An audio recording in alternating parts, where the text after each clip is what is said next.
नमस्कार साथियों, उत्थान क्लासेस में आप सभी का स्वागत है। आज हम बात करेंगे कि जो सामान्य अध्ययन की बहुविकल्पीय जो प्रश्नों की श्रृंखला चल रही है ना, ये स्टेट पीसीएस को ध्यान रख के बनाया गया है ना। तो इतिहास की ये बहुविकल्पीय प्रश्नों की श्रृंखला चल रही है ना, तो ये 11 नंबर की वीडियो है। अगर आपने 10 वीडियो नहीं देखी तो जाकर प्लेलिस्ट में देख लीजिए, है ना। तो ये प्राचीन इतिहास है, इसका टॉपिक है गुप्त एवं गुप्तोत्तर युग। इसमें जितने भी क्वेश्चन पूछे जाएंगे, है ना, इसी टॉपिक से रहेंगे।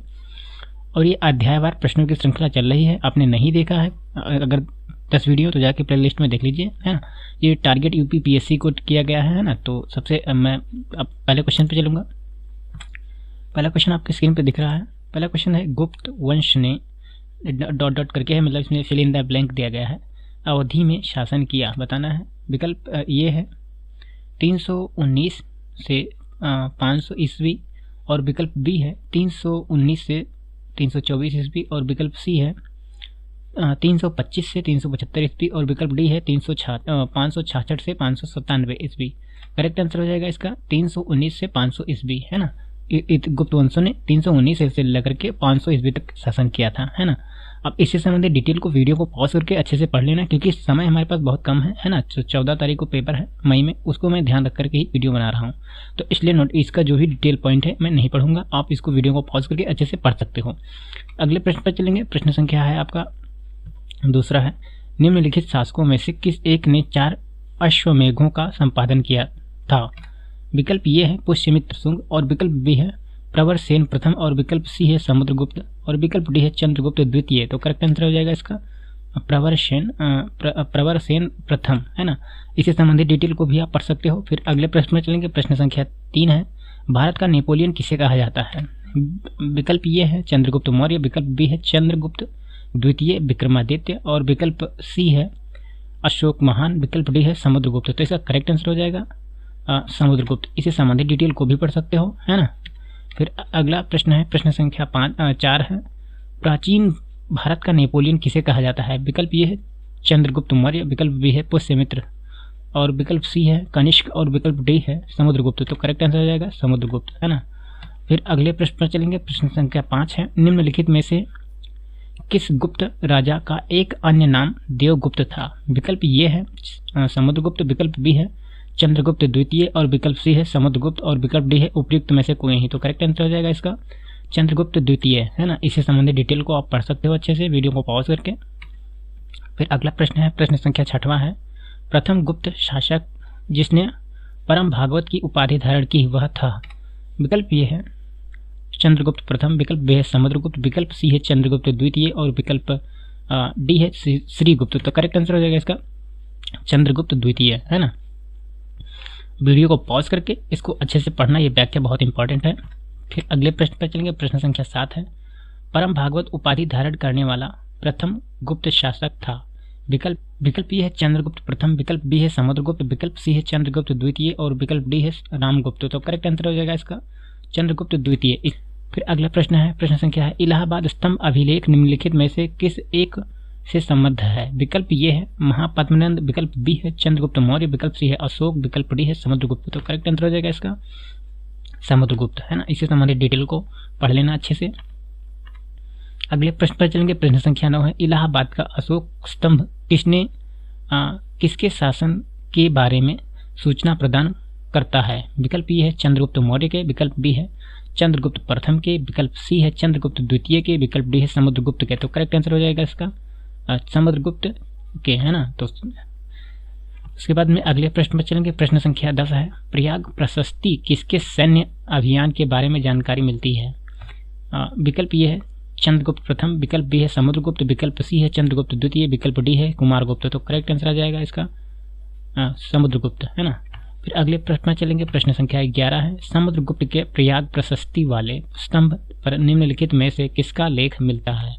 विकल्प ये है जहांगीर, विकल्प बी है शाहजहां, विकल्प सी है औरंगजेब, विकल्प डी है दारा सिकोह। तो करेक्ट आंसर हो जाएगा इसका जहांगीर, है ना। इससे संबंधित डिटेल को अच्छे से पढ़ लेना, इंपॉर्टेंट क्वेश्चन है।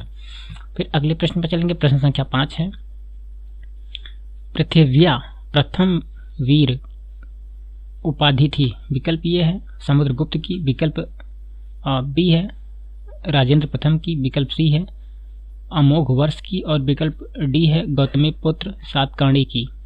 तो करेक्ट आंसर हो जाएगा इसका समुद्रगुप्त की, है ना। इससे संबंधित डिटेल को अच्छे से पढ़ सकते हो, है ना, इंपॉर्टेंट क्वेश्चन है। फिर अगले प्रश्न में चलेंगे। प्रश्न संख्या 13 है, दिल्ली की कुव्वत उल इस्लाम मस्जिद के प्रांगण में उन्नत प्रसिद्ध लौह स्तंभ किसकी स्मृति में डैश करके अब बताना है कि बनवाया गया था ना। तो बताना है, पहला है ऑप्शन ए है अशोक, ऑप्शन बी है चंद्र, ऑप्शन सी है हर्ष, ऑप्शन डी है अनंगपाल। तो करेक्ट आंसर हो जाएगा इसका चंद्र, है ना। अब ये चीज़ें आप बहुत अच्छे से पढ़ लेना, ये बहुत इंपॉर्टेंट क्वेश्चन है ना। फिर अगले प्रश्न में चलेंगे। प्रश्न संख्या 14 है, कौन सा राजवंश हूणों के आक्रमण से अत्यंत विचलित हुआ? विकल्प ये है मौर्य, विकल्प बी है कुषाण, विकल्प सी है गुप्त, विकल्प डी है शुंग। तो करेक्ट आंसर हो जाएगा इसका गुप्त। इससे संबंधित डिटेल को अच्छे से पढ़ लेना, इंपॉर्टेंट है। फिर अगले प्रश्न पर चलेंगे। प्रश्न संख्या 15 है, हूणों ने भारत पर आक्रमण किया था। विकल्प ये है चंद्रगुप्त द्वितीय के शासनकाल में, विकल्प बी है समुद्रगुप्त प्रथम के शासनकाल में, विकल्प सी है स्कंदगुप्त के शासनकाल में, विकल्प डी है बुद्धगुप्त के शासनकाल में। तो करेक्ट आंसर हो जाएगा इसका समुद्रगुप्त के शासनकाल में, है ना। फिर अगले प्रश्न पर चलेंगे। प्रश्न संख्या 16 है, निम्नलिखित में से किस गुप्त शासक ने हूणों पर विजय प्राप्त की? विकल्प यह है चंद्रगुप्त द्वितीय, विकल्प बी है कुमारगुप्त प्रथम, विकल्प सी है स्कंदगुप्त, विकल्प डी है भानुगुप्त। तो करेक्ट आंसर हो जाएगा इसका स्कंदगुप्त, है ना। फिर अगले प्रश्न पर चलेंगे। प्रश्न संख्या 17 है, गुप्त सम्राट जिसने हूणों को पराजित किया था, है ना, पराजित किया वो थे बताना है। विकल्प ये है चंद्रगुप्त, विकल्प बी है समुद्रगुप्त द्वितीय, विकल्प सी है स्कंदगुप्त, विकल्प डी है रामगुप्त। तो करेक्ट आंसर हो जाएगा इसका स्कंदगुप्त, है ना। फिर अगले प्रश्न पर चलेंगे। प्रश्न संख्या है 18, इनमें से किस गुप्त शासक ने हूणों को पराजित किया था?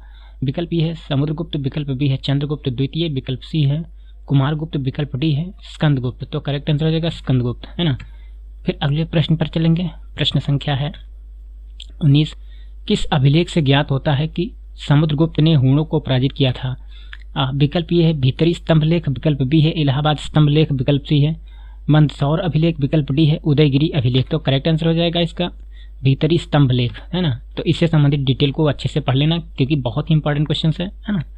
फिर अगले प्रश्न पर चलेंगे। प्रश्न संख्या 20 है, गुप्त साम्राज्य के पतन के विभिन्न कारण थे। निम्नलिखित कारणों में से कौन सा मतलब कारण सही नहीं था बताना है ना। पहला मतलब कौन सा कारण नहीं था, तो पहला हूण आक्रमण, और ऑप्शन बी है प्रशासन का सामंतीय ढांचा, और सी है उत्तरवर्ती गुप्तों का बौद्ध धर्म स्वीकार करना, और विकल्प डी है अरब आक्रमण। तो इसका करेक्ट आंसर हो जाएगा अरब आक्रमण, है ना। ये कारण नहीं था, है ना। इससे संबंधित डिटेल को पढ़ लेना। फिर अगले प्रश्न पर चलेंगे। प्रश्न संख्या है 21, शक विजेता जिसे जाना जाता है। विकल्प यह है चंद्रगुप्त प्रथम, विकल्प बी है समुद्रगुप्त, विकल्प सी है चंद्रगुप्त द्वितीय, विकल्प डी है कुमारगुप्त।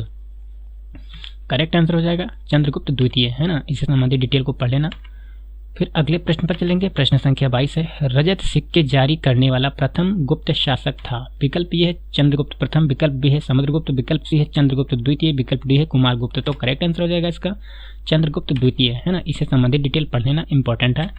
फिर अगले प्रश्न पर चलेंगे। प्रश्न संख्या 23 है, ईसा की 3री शताब्दी से जबकि हूण आक्रमण से रोमन साम्राज्य समाप्त हो गया, भारतीय व्यापारी आधिकारिक निर्भर हो गए, है ना। डैश करके बताना है। विकल्प ये है अफ्रीकी व्यापार पर, विकल्प बी है पश्चिमी यूरोपीय व्यापार पर, विकल्प सी है दक्षिण पूर्व एशियाई व्यापार पर, और विकल्प डी है मध्य पूर्वी व्यापार पर। तो करेक्ट आंसर हो जाएगा इसका दक्षिण पूर्वी एशियाई व्यापार पर, है ना। इससे संबंधित डिटेल को पढ़ लेना। फिर अगले प्रश्न पर चलेंगे। प्रश्न संख्या है 24, गुप्त काल में उत्तर भारतीय व्यापार निम्नलिखित में से किस एक पत्तन से संचालित होता था? विकल्प ये है ताम्रलिप्ति, और विकल्प बी है भड़ोच, विकल्प सी है कल्याण, विकल्प डी है काम्बे। तो करेक्ट आंसर हो जाएगा इसका ताम्रलिप्ति, है ना। इससे संबंधित डिटेल को पढ़ लेना फिर, है ना। अगले प्रश्न पर चलेंगे। प्रश्न संख्या है 26, गुप्त काल में गुजरात बंगाल दक्कन एवं तमिल राष्ट्र में स्थित केंद्र किससे संबंधित थे? विकल्प ये है वस्त्र उत्पादन, विकल्प बी है बहुमूल्य मणि एवं रत्न, और विकल्प सी है हस्तशिल्प, और विकल्प डी है अफीम खेती। तो करेक्ट आंसर हो जाएगा इसका वस्त्र उत्पादन, है ना। इससे संबंधित डिटेल को पढ़ लेना, इंपॉर्टेंट है। फिर अगले प्रश्न पर चलेंगे। प्रश्न संख्या 25 है, गुप्त काल में उत्तर भारतीय व्यापार निम्नलिखित में से किस बंदरगाह से संचालित होता था? विकल्प ए है भरूच, विकल्प बी है कल्याण, विकल्प सी है खंभात, विकल्प डी है ताम्रलिप्ति। तो करेक्ट आंसर हो जाएगा इसका ताम्रलिप्ति, है ना। इससे संबंधित डिटेल को अच्छे से पढ़ना तो बेहतर ढंग से समझ में आ जाएगा। फिर अगले प्रश्न पर चलेंगे। प्रश्न संख्या 27 है, निम्नलिखित में से कौन गुप्त काल में अपनी आयुर्विज्ञान विषयक रचना के लिए जाना जाता है? विकल्प ये है सौमिल्य, विकल्प बी है शूद्रक और विकल्प सी है शौनक और विकल्प डी है सुश्रुतु। तो करेक्ट आंसर आ जाएगा इसका सुश्रुत, है ना। तो मैं बता देता हूं कि इसको आप डिटेल पढ़ लेना अच्छे से, इंपॉर्टेंट है ना। प्रश्न संख्या 28 है, निम्नलिखित में से किसका प्राचीन भारत के आयुर्वेद शास्त्र से संबंधित नहीं है ना। विकल्प ए है धन्वंतरी, विकल्प बी है भास्कराचार्य, विकल्प सी है चरक, विकल्प डी है सुश्रुत, है ना। तो करेक्ट आंसर हो जाएगा इसका भास्कराचार्य। इससे संबंधित डिटेल पढ़ लेना, बहुत ही इंपॉर्टेंट क्वेश्चन है ना। और प्रश्न संख्या 29 है, गुप्त काल के 9 रत्नों में से निम्न में से कौन फलित ज्योतिष से संबंधित था? विकल्प ये है वर रुचि, विकल्प बी है शंकु, विकल्प सी है क्षपणक, विकल्प डी है अमर सिंह। तो करेक्ट आंसर हो जाएगा इसका क्षपणक, है ना। इससे संबंधित डिटेल को अच्छे से पढ़ लेना, इंपॉर्टेंट है ना। फिर अगले प्रश्न पर चलेंगे। प्रश्न संख्या 30 है, कालिदास किसके शासनकाल में थे? विकल्प ए है समुद्रगुप्त, विकल्प बी है अशोक महान, विकल्प सी है चंद्रगुप्त प्रथम, विकल्प डी है चंद्रगुप्त द्वितीय। तो करेक्ट आंसर हो जाएगा इसका चंद्रगुप्त द्वितीय, है ना। फिर अगले प्रश्न पर चलेंगे। प्रश्न संख्या 31, अधोलिखित में कौन गुप्तकालीन स्वर्ण मुद्रा है ना। विकल्प ये है कौड़ी, विकल्प बी है दिनार, विकल्प सी है निष्क, विकल्प डी है पौण। तो इसका करेक्ट आंसर हो जाएगा दिनार, है ना। इससे संबंधित डिटेल को अच्छे से पढ़ लेना, इंपॉर्टेंट है। फिर अगले प्रश्न पर चलेंगे। प्रश्न संख्या 32 है, गुप्तकालीन रजत मुद्राओं को नाम दिया गया था। विकल्प ये है कर्षापण, विकल्प बी है दिनार, विकल्प सी है रूपक, विकल्प डी है निष्क। तो करेक्ट आंसर हो जाएगा इसका रूपक, है ना। रजत चांदी की मुद्रा को रूपक कहा जाता है, जबकि सोने की मुद्रा को दिनार कहा गया था, है ना, ध्यान रखना। फिर अगले प्रश्न पर चलेंगे। प्रश्न संख्या 33 है, निम्नलिखित में से किस गुप्त शासक ने सर्वप्रथम सिक्के जारी किए थे, है ना। तो भी बताएंगे। विकल्प ये है चंद्रगुप्त प्रथम ने, विकल्प बी है घटोत्कच ने, विकल्प सी है समुद्रगुप्त ने और विकल्प डी है श्रीगुप्त ने। तो करेक्ट आंसर हो जाएगा इसका चंद्रगुप्त प्रथम ने, है ना। इससे संबंधित डिटेल को अच्छे से पढ़ लेना, इंपॉर्टेंट क्वेश्चन है। फिर अगले प्रश्न पर चलेंगे। प्रश्न संख्या 34, गुप्त में लिखित संस्कृत नाटकों में स्त्री और शूद्र बोलते थे। विकल्प ये है संस्कृत, विकल्प बी है प्राकृत, विकल्प सी है पाली, विकल्प डी है सौर सैनी। तो इसका करेक्ट आंसर हो जाएगा प्राकृत, है ना, जिसको अर्धमागधिक के नाम से जाना जाता है ना। इससे संबंधित डिटेल को पढ़ लेना। अगले प्रश्न पर चलेंगे। प्रश्न संख्या 35 है, निम्नलिखित में से किसने हूण शासक मिहिर कुल को पराजित किया था? विकल्प ये है बुद्धगुप्त, विकल्प सी है यशोवर्मन, विकल्प बी है यशोवर्मन, विकल्प सी है शशांक और विकल्प डी है प्रभाकर वर्धन। तो इसका करेक्ट आंसर हो जाएगा विकल्प बी, इसका हो जाएगा यशोधर्मन, है ना। इससे संबंधित डिटेल को पढ़ लेना, इंपॉर्टेंट है। और प्रश्न संख्या 36 है, प्राचीन सांख्य दर्शन में किसका महत्वपूर्ण योगदान है? विकल्प ये है कपिल, विकल्प बी है गौतम, विकल्प सी है नागार्जुन, विकल्प डी है चारवाक। तो इसका करेक्ट आंसर हो जाएगा कपिल, है ना। इससे संबंधित डिटेल को पढ़ लेना, इंपॉर्टेंट क्वेश्चन है ना। फिर प्रश्न संख्या 38 है, निम्न में से किसका संबंध वेदांत दर्शन के साथ नहीं है? विकल्प ये है शंकराचार्य, विकल्प बी है अभिनव गुप्त, विकल्प सी है रामानुज, विकल्प डी है माधव। तो इसका करेक्ट आंसर हो जाएगा अभिनव गुप्त, है ना। इससे संबंधित डिटेल पढ़ लेना, इंपॉर्टेंट है ना।